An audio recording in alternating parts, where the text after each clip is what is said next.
Bienvenue au programme vidéo de l'EBBP. Écoutons maintenant le pasteur Delpech. Nous allons lire un passage biblique, c'est dans l'Épître aux Hébreux, au chapitre 2. Alors nous allons lire à partir du premier verset jusqu'au verset 11. Alors Hébreux, chapitre 2, on commence au premier verset. C'est pourquoi nous devons d'autant plus nous attacher aux choses que nous avons entendues, de peur que nous ne soyons emportés loin d'elles. Car si la parole annoncée par des anges a eu son effet, et si toute transgression et toute désobéissance a reçu une juste rétribution, comment échapperons-nous en négligeant un si grand salut, qui, annoncé d'abord par le Seigneur, nous a été confirmé par ceux qui l'ont entendu? Dieu appuyant leur témoignage par des signes, des prodiges et divers miracles et par les dons du Saint-Esprit distribués selon sa volonté. En effet, ce n'est pas à des anges que Dieu a soumis le monde à venir dont nous parlons. Or, quelqu'un a rendu quelque part ce témoignage. Qu'est-ce que l'homme pour que tu te souviennes de lui, ou le Fils de l'homme pour que tu prennes soin de lui? Tu l'as abaissé pour un peu de temps au-dessous des anges.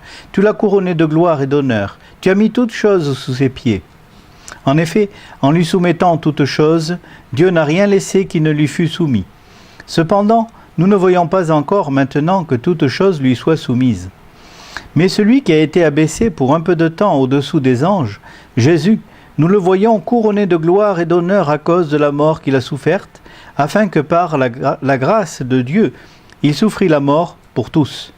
Il convenait en effet que celui pour qui et par qui sont toutes choses, et qui voulait conduire à la gloire beaucoup de fils, éleva à la perfection par les souffrances le prince de leur salut. Car celui qui sanctifie et ceux qui sont sanctifiés sont tous issus d'un seul. C'est pourquoi il n'a pas honte de les appeler frères. C'est quelque chose d'extraordinaire, vous savez, de savoir que nous sommes lavés de nos péchés, réconciliés avec Dieu. Il y avait un temps où nous étions perdus. Nous étions dans nos péchés, nous étions dans la désobéissance, nous étions loin de Dieu. Et c'est bon de se rappeler cela. C'est non pas pour une complaisance morbide dans le fait que nous sommes des pécheurs et que nous avons été des pécheurs et que le péché est toujours dans nos vies, mais ce n'est pas de s'appuyer là-dessus, mais c'est de regarder là où nous étions et comment nous avons été sortis du péché. Comment nous étions dans la désobéissance et nous avons été lavés de nos péchés. Nous étions loin de Dieu et maintenant nous sommes réconciliés avec Dieu. Il y a quelque chose d'extraordinaire qui s'est passé dans notre vie. Il y a eu un changement. Il y a eu un changement si radical, si définitif, si complet que l'on peut dire c'est la grâce de Dieu. C'est la miséricorde de Dieu. J'étais perdu et maintenant je suis sauvé. Vous savez, c'est quelque chose que je raconte de temps en temps et j'aime bien le redire encore. J'étais perdu un jour dans ma vie et j'étais loin de Dieu. Mais un jour, Jésus-Christ est venu à mon aide. Il m'a secouru, il m'a lavé de mes péchés, il m'a réconcilié. J'aimais Dieu, j'aimais les choses de Dieu, j'aimais aller à l'église, j'aimais beaucoup de choses, mais j'étais perdu. J'avais une famille chrétienne. Mes parents ont prié le matin, on priait à midi, on priait le soir. On avait la lecture de la Bible le soir. On avait beaucoup de choses, mais j'étais perdu. C'est ce qui fait que l'on est sauvé, c'est le sang de Jésus-Christ qui a coulé pour nous, pour que nos péchés soient effacés. C'est ça l'essentiel. Mais vous savez, le temps use tout. Alors c'est vrai que cela n'use pas le fait que nous sommes sauvés. Que nous sommes réconciliés avec Dieu, cela ne change rien. C'est notre vie chrétienne est chrétienne pour l'éternité. Les choses ne changeront pas. Mais une chose est certaine, c'est que nous, avec notre petite intelligence humaine, et nos sentiments humains, parce que ce n'est pas seulement l'intelligence, mais nous ramollissons. Il y a, vous savez, l'eau qui coule sur le rocher, c'est fini par user le rocher. Ce n'est pas le rocher qui use l'eau. L'eau se renouvelle constamment. Et alors, l'eau finit par user le rocher. Et vous avez cette goutte d'eau qui tombe régulièrement sur le rocher, sur le granit, une des pierres les plus dures. Et au bout de quelque temps, il y a un petit trou. Ça se creuse. Et le temps s'ajoute au temps. Et finalement, vous avez un gros trou. Parce que l'eau arrive à user le rocher. Mais c'est cette régularité, cette persévérance, on peut dire cette persévérance pernicieuse qui ne s'arrête jamais. Ça tombe régulièrement. Et notre vie chrétienne, eh bien, est soumise à ce genre d'intempéries. Cette eau qui tombe, ces choses qui arrivent, et ça arrive, et ça arrive. Un jour passe, s'ajoute à un autre jour, et un autre jour, et un autre jour. Et on dit, je suis sauvé depuis 5 ans, 10 ans, 20 ans, 30 ans, et davantage. Et avec le temps, nous ne nous sommes pas améliorés. Nous sommes restés ce que nous étions, et même parfois, eh bien, on a reculé. On s'est laissé aller, parce que le temps joue contre nous. Il y a une usure du temps. Et si vous ne l'avez pas compris, alors je vous le dis aujourd'hui, le temps vous use. Vous prenez une décision et puis avec le temps, vous êtes moins proche de cette décision et vous vous laissez aller et les choses passent et puis vous perdez de votre mordant. Vous savez, quand un couteau est utilisé de nombreuses fois, eh bien il faut l'aiguiser. Et je me rappelle, j'avais un cousin qui était boucher. Donc il avait des grands couteaux et puis beaucoup de viande à couper. Alors, et régulièrement, à chaque fois qu'il prenait, hop, c'était un réflexe, il aiguisait son couteau. C'était comme ça. Et tous les matins, avant de commencer le travail, tous les couteaux étaient réaiguisés. Et souvent, il les avait aiguisés le soir. Le matin, il les réaiguisait. Parce que c'est pas que la nuit les avait usés, c'est l'activité qui les use, hein. Mais c'était un réflexe d'aiguiser ses couteaux. Alors notre vie chrétienne, eh bien, perd de son mordant et finit par s'émousser. Et notre responsabilité, c'est de nous souvenir. Et le problème de ces chrétiens à qui la personne a écrit cet épître, c'était la nation juive, eh bien, des chrétiens qui venaient du peuple juif, ils avaient entendu, et vous savez, quand vous lisez les Actes des Apôtres, les premiers chrétiens à Jérusalem, quelle flamme, quelle joie, quelle persévérance, quelle endurance, vous ajoutez lesquels et quels, tout ce qu'ils étaient, c'était vraiment la première église. L'église, c'est là que, pour la première fois, l'évangile a été annoncé. Et puis ils ont reçu l'évangile, ils l'ont accepté, ils étaient fous de joie. Ils ont vendu tous leurs biens, ils partageaient entre eux. Il n'y a pas de problème, tout ira bien. Et puis ils étaient persécutés, et on est avec joie dans la persécution. Et des décennies plus tard, celui qui écrit l'épître aux Hébreux leur dit, souvenez-vous des choses que vous avez entendues, de peur que vous soyez emportés loin d'elles. Hein, c'est ce qui est dit. C'est pourquoi nous devons d'autant plus nous attacher aux choses que nous avons entendues, de peur que nous soyons emportés loin d'elles. Alors, on se dit, non, moi, ça, il n'y a pas de problème, ça n'arrivera pas. Alors, ne soyez pas si sûrs. Ne soyez pas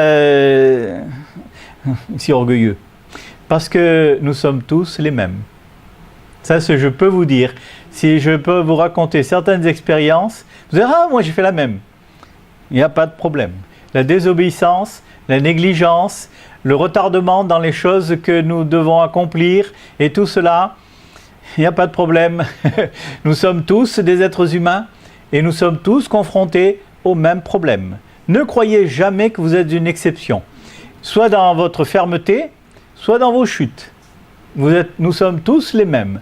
Et nous avons tous besoin de la même persévérance. Nous avons besoin de toutes les mêmes recommandations.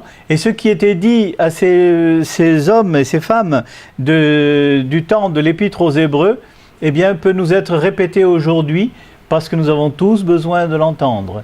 Il est dit, de peur que nous soyons emportés loin d'elle. À notre insu. Ce n'est pas écrit, je ne rajoute pas. mais je laisse le sous-entendu. Vous savez, quand un bateau est amarré près d'une côte, voilà. Bon, je viens du côté de Perpignan, donc la mer, on voit les bateaux. Certains endroits, on peut voir les bateaux sur la Méditerranée. Pourtant, la Méditerranée n'est pas une mer avec des marées où il y a une marée de quelques centimètres. C'est rien du tout. Mais si vous amarrez un bateau à la côte, eh bien, faites bien attention, parce qu'il risque de rejoindre la côte, à votre insu. Parce qu'il y a une dérive. Même si vous dites qu'il n'y a pas de courant, tout va bien. C'est dans une crique, abrité du vent, abrité de la marée, abrité des courants, abrité de tout. Il y a quelque chose qui va mener plutôt vers la côte. Et il faut que le bateau soit bien amarré, parce qu'il y a une dérive. J'ai eu le privilège, quand j'étais enfant, de voyager en bateau. Alors, ce n'était pas une croisière, mais les bateaux, il n'y avait pas autant d'avions. Donc, les bateaux faisaient le service et traversaient l'Atlantique. Donc, on a traversé l'Atlantique de Cannes jusqu'à la Guadeloupe, à Pointe-à-Pitre. Et alors, je regardais la carte. Il y avait une carte. Et tous les matins, le capitaine venait inscrire les coordonnées exactes du bateau, là où il était. Et on voyait la ligne, comment progresser. Mais à chaque fois, il devait faire le point et corriger l'erreur, parce qu'il y a une dérive. Il y a une dérive. Et il n'y a pas de point de repère sur la mer. Vous vous dites, ah tiens, cette vague, je la reconnais. Ah, je reconnais les marsouins. Parce qu'on était accompagné par les marsouins. Alors, c'était des sortes de gros dauphins. Donc, ce n'est pas une compagnie militaire. Donc, on avait les marsouins qui nous suivaient. C'est pas celui-là, je reconnais. Quoique c'était bien de les voir, eh bien, on ne pouvait pas se fier à ce genre de repères. Donc il fallait faire le point par rapport au soleil, par rapport à des points fixes. C'est par rapport au nord, par rapport à l'est et l'ouest et le sud. Et on avait besoin de se repérer, de se retrouver, de reprendre le cap s'il il était perdu, un temps soit peu. Parce qu'aujourd'hui, si on ne corrige pas aujourd'hui, demain il y a un peu plus, après-demain il y a un peu plus, et puis vous partez pour Pointe-à-Pitre à la Guadeloupe, et vous trouvez à Cuba ou à la Havane. Ou même parfois c'est de l'autre côté. C'est parce que le nord, le sud, l'est, l'ouest, et tout ça, on n'a plus beaucoup de repères. Et c'est bon, je ne vais pas vous raconter quelques histoires de gens qui se sont perdus en mer parce qu'ils croyaient fermement être dans la bonne direction. Et puis, non, il n'était pas dans la bonne direction. Et même, je me rappelle de quelqu'un qui a raconté une histoire. C'était un Égyptien. Il a été condamné à partir, prendre le bateau. Il avait fait quelques bêtises, donc il a été condamné, c'était un noble, il a été condamné à prendre un bateau et à descendre le long de la côte africaine, côte est. Et il est descendu jusqu'à ce qu'il trouve la fin de l'océan, parce qu'il croyait que la Terre était plate. Et alors, il a suivi la côte, et puis il a dit, à un moment, le soleil se levait toujours à notre gauche, et puis à un moment, il s'est levé derrière nous. Et puis, ils ont mis 3 ans pour faire le tour de l'Afrique. Et il raconte derrière, sur la droite, sur devant, et puis il avait fait complètement le tour de l'Afrique. Et tout le monde a bien ri. On s'est bien moqué d'eux. Vraiment, là, vous nous mettez dans votre bateau. Mais il avait exactement suivi le soleil et il avait contourné l'Afrique et il avait raconté ce qu'il avait vu. Et en effet, c'était vrai. Mais vous savez, quand on ne prend plus de référence, eh bien on est perdu. Et la référence ici, eh bien, nous sommes sauvés. Nous sommes nés de nouveau. Un jour, il s'est passé quelque chose dans notre vie. Nous sommes passés de la mort à la vie, des ténèbres à la lumière. Nous étions perdus dans nos péchés. Ça, c'est un point fixe. Et Satan essaye toujours de nous faire perdre cette assurance, de mettre le doute. Oui, mais il y a le péché. Oui, mais Dieu ne t'aime plus puisque tu es tellement pécheur. Mais tu ressens plus l'amour de Dieu. Et puis, tu as prié, tu n'as pas été exaucé à la prière. Et puis, il en rajoute.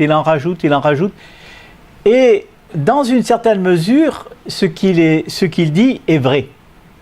Ce sont ses conclusions qui sont fausses. Mais les faits sont vrais. Il n'y a pas eu de réponse à vos prières. Il y a eu des moments où vous étiez plus bas que la moquette. Il y a même des moments où vous avez été dans le doute, dans la crainte, dans le questionnement. Et puis, je vais vous dire, quand j'étais un converti, je n'ai jamais mis la divinité de Jésus-Christ en doute, ni l'existence de Dieu. Pour moi, c'était impensable de penser à autre chose. Je croyais en Dieu, puis c'est tout. Mais une fois que j'étais chrétien, un jour, surprise, je me suis dit, mais est-ce que Dieu existe? Ah, vous l'avez eu cette question? Mais tout le monde a cette question. Mais Satan vient la mettre, le doute. Et je vous dis, heureusement qu'il y a cette question. Parce que, voilà, je m'explique. Quand nous étions inconvertis, c'est notre foi, notre croyance, plus exactement, était intellectuelle. Quand nous sommes devenus chrétiens, nous sommes passés du monde intellectuel au monde spirituel.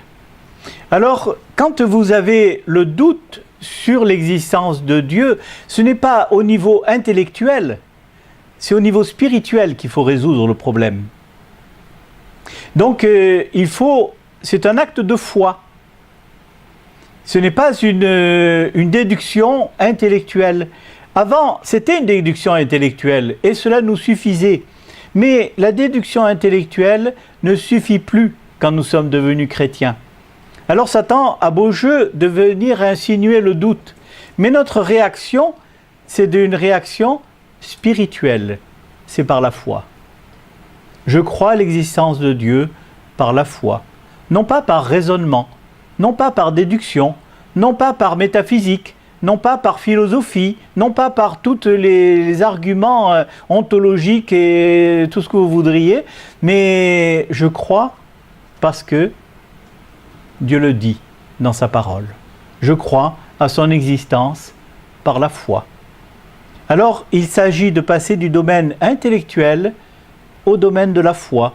Il m'a fallu du temps pour comprendre ça, hein. Donc je vais vous le dire en quelques minutes, mais ça a été pour moi une longue recherche. Mais ça me fait plaisir de pouvoir vous le dire, parce que ça répond à bien des questions. Pourquoi Dieu ne répond pas aux prières? Est-ce que son amour et tout cela, ce n'est pas une question intellectuelle, c'est une question de foi. Nous ne marchons pas par la vue, nous marchons par la foi. Nous ne marchons pas par les exaucements aux prières, nous marchons par la foi, toujours par la foi. Dieu a dit, je le crois. Dieu répond aux prières, même quand il ne répond pas. C'est paradoxal, hein? Dieu répond à nos prières quand il ne répond pas. C'est une énigme. Mais en ne répondant pas, il a quand même répondu. Parce que même dans le silence, Dieu donne une réponse. Et nous avons besoin de dire, Seigneur, tu m'as quand même répondu. Tu as quand même trouvé le chemin de mon cœur dans ce moment difficile, dans ce moment où tu ne répondais pas. Il y a un verset dans l'Ancien Testament qui dit, dans mon amour, je garderai le silence. Retenez-le bien. Dans mon amour, je garderai le silence. Et c'est les silences de Dieu. Dieu reste silencieux. Et vous croyez qu'il ne vous écoute pas, qu'il ne répond plus, qu'il n'est plus là, qu'il vous a abandonné. Mais c'est l'heure de la foi.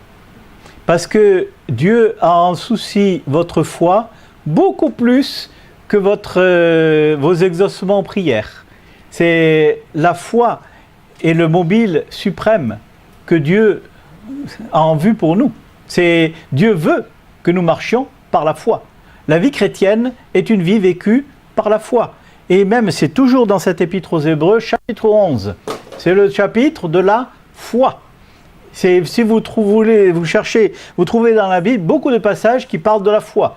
Mais il y a le chapitre de la foi, c'est Hébreux, chapitre 11.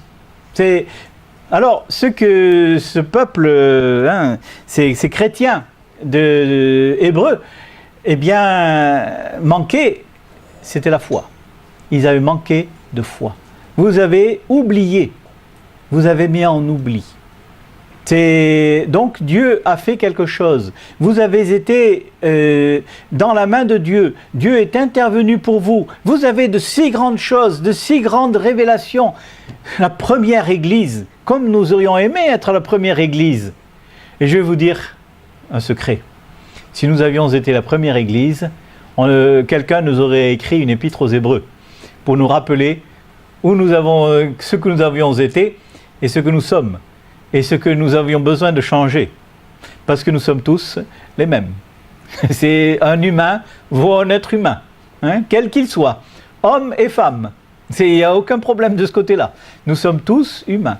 Et donc il y a cette vie par la foi. Et c'est dit, c'est pourquoi nous devons d'autant plus nous attacher aux choses que nous avons entendues, de peur que nous soyons emportés loin d'elles. Et je souligne bien les choses, c'est un acte de volonté. Beaucoup de chrétiens vivent approximativement, voilà. C'est au jugé, c'est au feeling, comme on dit. Hein.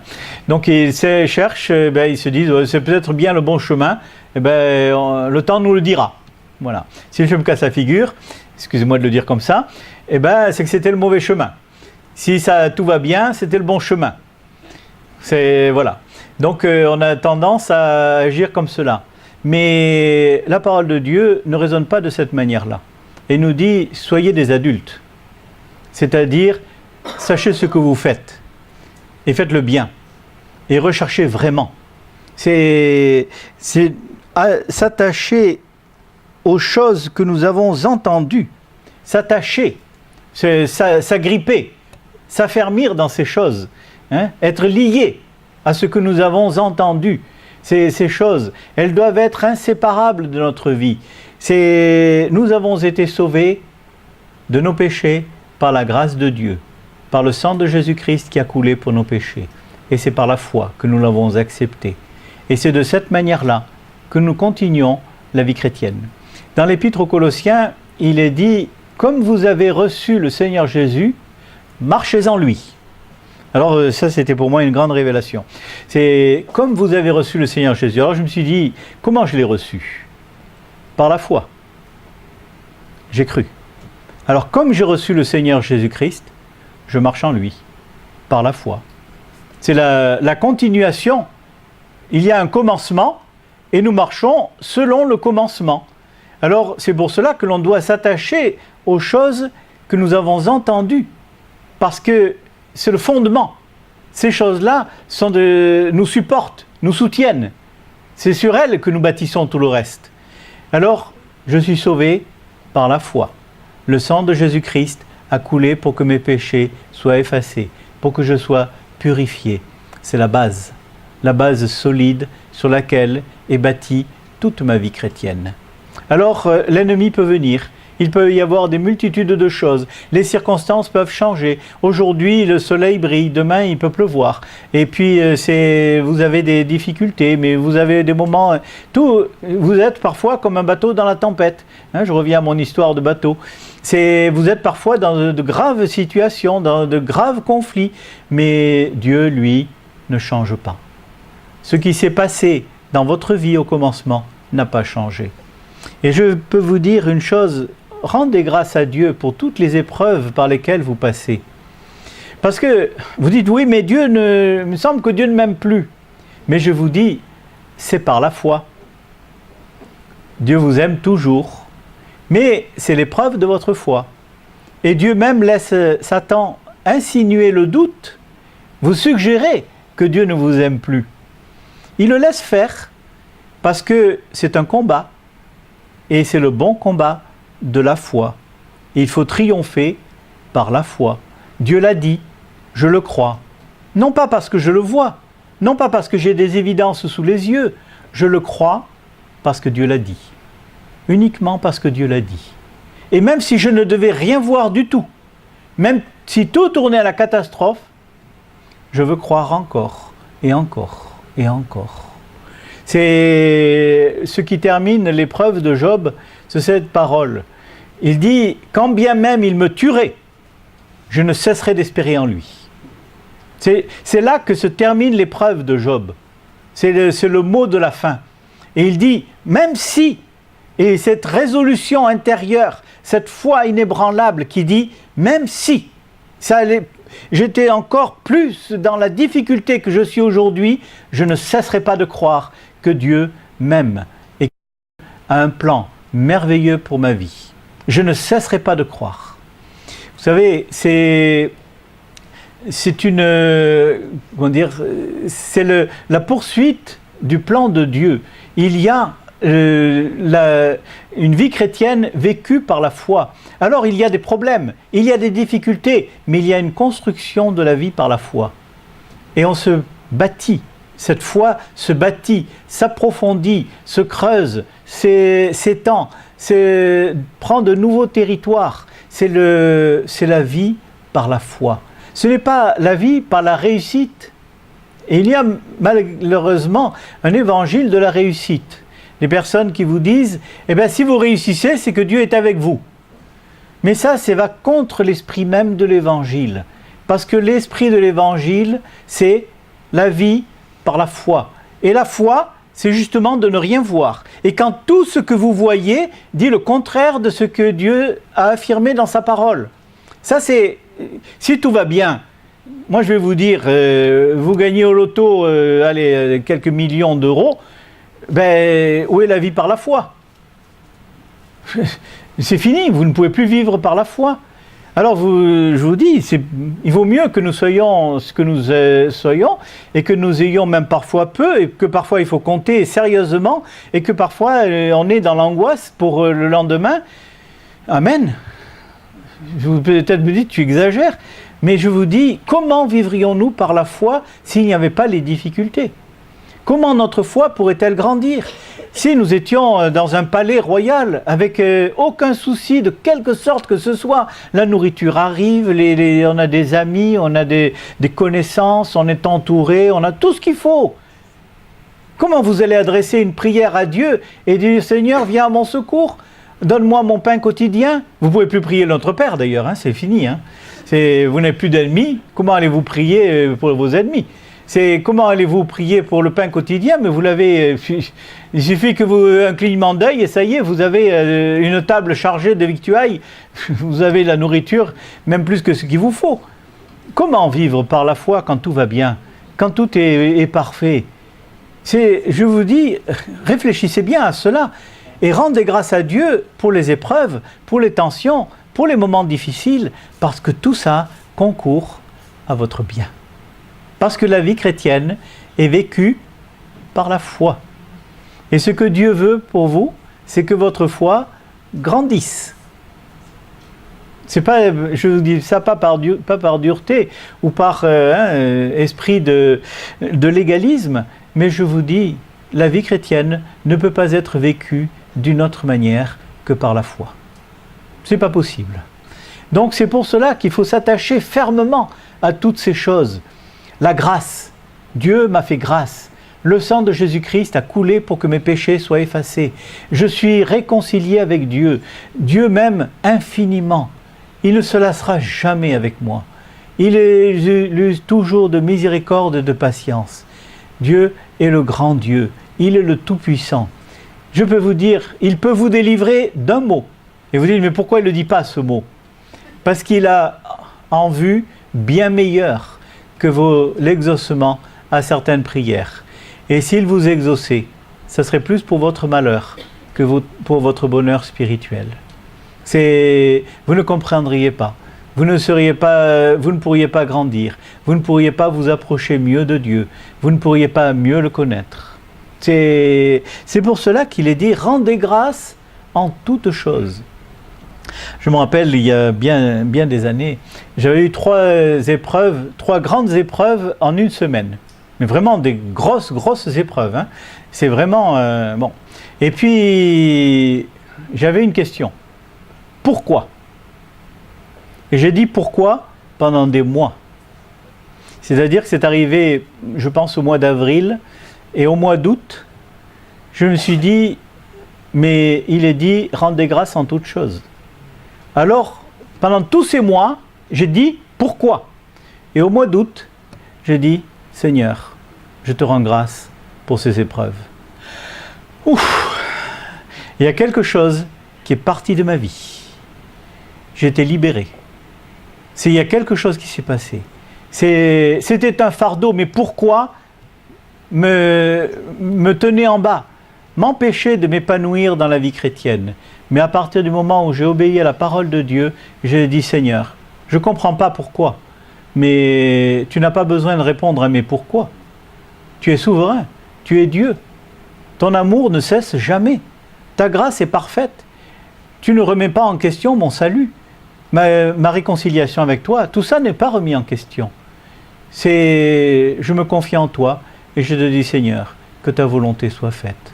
Je te rends grâce, même pour ces moments difficiles, même pour tout ce que je ne comprends pas, même pour les choses qui m'éprouvent particulièrement. Je te rends grâce. Et je peux vous dire, c'est le triomphe, parce que Dieu est honoré. Il est glorifié par la foi. Dieu est beaucoup plus glorifié par notre foi et par notre persévérance quand tout ne va pas, que par nos joyeusetés de bons vivants. Et voilà, on a fait encore la fête et on a de l'abondance, on a de quoi gaspiller même. Je peux vous dire, c'est presque un scandale dans nos vies chrétiennes. Hein. Il y a un gaspillage de tout, et parce qu'on a trop, et on n'est plus reconnaissant.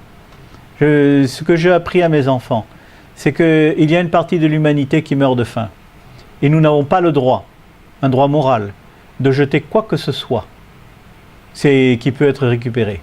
C'est parce qu'il y a une humanité qui manque de tout. Et c'est la majeure partie de l'humanité. Nous sommes un petit nombre de privilégiés, c'est tout.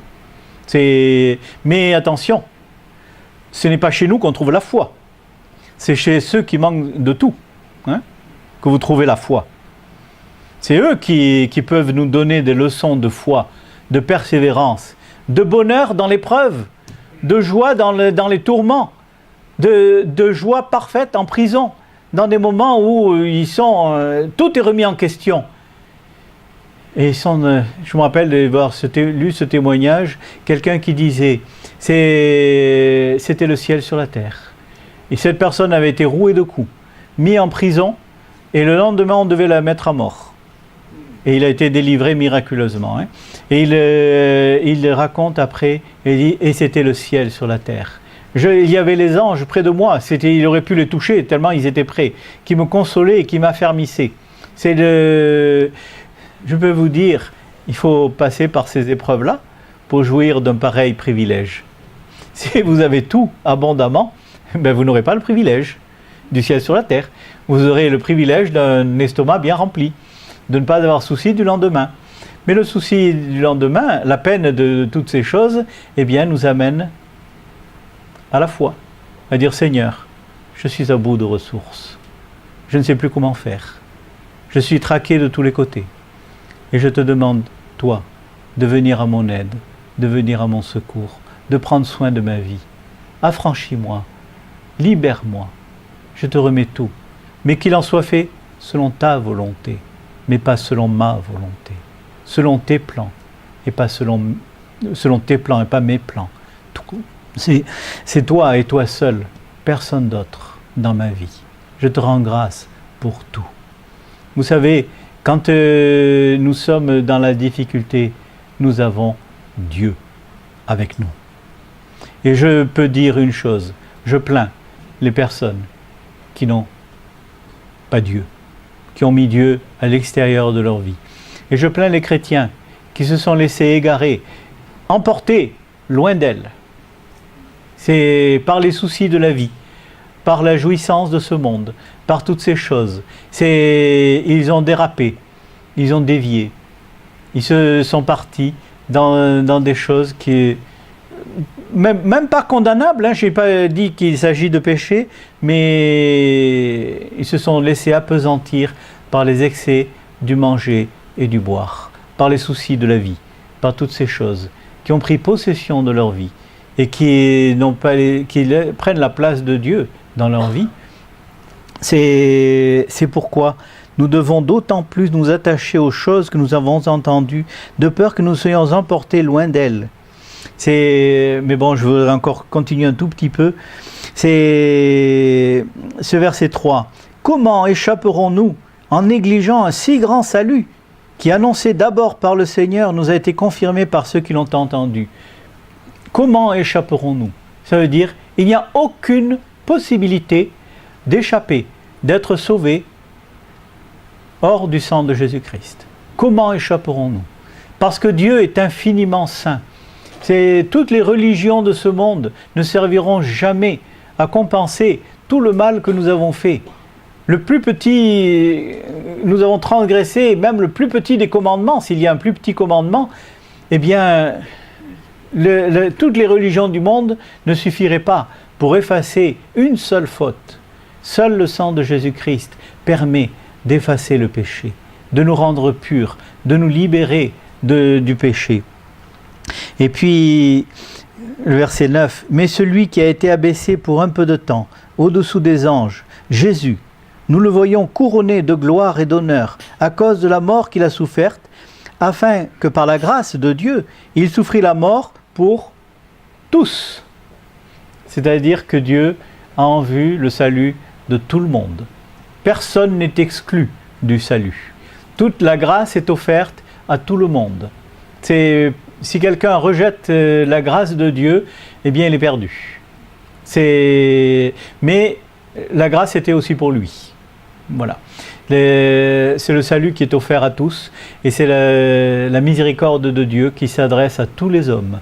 Vous savez, la vie chrétienne est une vie palpitante. C'est quelque chose d'extraordinaire. Ça ne laisse pas indifférent. C'est quand nous sommes nés de nouveau, réconciliés avec Dieu, eh bien, il y a une vie d'aventure devant nous. Alors, il y a des gens qui veulent l'aventure, ils l'ont dans les jeux vidéo ou dans les films, et des choses comme ça. Hein. C'est un monde virtuel. Hein. Ils se battent virtuellement. Ils vivent une aventure virtuelle. Vous avez des fauves qui vous agressent et vous avez des fusils virtuels et il faut les... Mais je peux vous dire, quand on vit la vie chrétienne, ce n'est pas du virtuel. Il y a un combat, il y a une lutte et il faut triompher. Et c'est vraiment, même dans cette épître aux Hébreux, il est dit que, c'est au chapitre 12, il est dit que nous sommes entourés d'une grande nuée de témoins. Oui, dans l'arène, hein. Parce que la grande nuée de témoins, c'était un cirque romain. Et la nuée de témoins, ils étaient autour, et puis il y avait ceux qui étaient dans l'arène. Et nous qui sommes vivants, eh bien nous sommes dans l'arène. Nous devons nous battre contre les fauves, et contre des situations difficiles, et des choses impossibles, et des situations où nous disons, Seigneur, il n'y a que toi qui peux résoudre ce problème. Et je le remets entre tes mains, que ta volonté soit faite. C'est comme cela. Mais il a souffert la mort pour tous. Et puis ce dernier, la fin du verset 10, qu'il éleva à la perfection par les souffrances le prince de leur salut. Christ est appelé ici le prince de notre salut. C'est un prince, il a un sang royal. C'est-à-dire que c'est lui, le chef de notre salut. C'est ce que cela veut dire en d'autres mots. Il est l'auteur de notre salut, il est la clé de notre salut, il est l'origine de notre salut, il est celui qui règne sur notre salut. De même que Christ ne peut pas être détruit, notre salut ne peut pas être détruit. Il a pouvoir sur notre salut. Et il nous a sauvés, quand nous sommes sauvés, il nous a sauvés pour l'éternité. Quoi que nous soyons, quoi que nous puissions être, même si nous sommes tombés, même si nous tombons bas, nous ne pouvons pas perdre notre salut. Ça c'est clair, c'est enseigné dans la parole de Dieu d'une manière si claire et si parfaite qu'il n'y a pas grand-chose qui puisse remettre cela en doute. Hein. Mais parce qu'il est le prince de notre salut. C'est lui qui est à l'origine, il est la base même de notre salut. Ce n'est pas notre comportement qui peut changer les choses, mais c'est Christ. Donc comme lui, il ne change pas, il ne changera pas, c'est dit toujours dans cette épître aux Hébreux, au chapitre 13, qu'il est le même éternellement, aujourd'hui et pour toujours donc. Il ne peut pas changer. Il est l'auteur de notre salut, il est le prince de notre salut, il est l'origine de notre salut, il est la base de notre salut. Et vous, peut-être que vous êtes déçu vous-même, vous êtes séduit vous-même, vous êtes en conflit avec vous-même, vous avez même peur de vous-même. Vous dites, je suis peur de ce que je pourrais faire. Eh bien, sachez une chose, c'est que Dieu reste toujours le même. Et c'est là qu'est notre point fixe.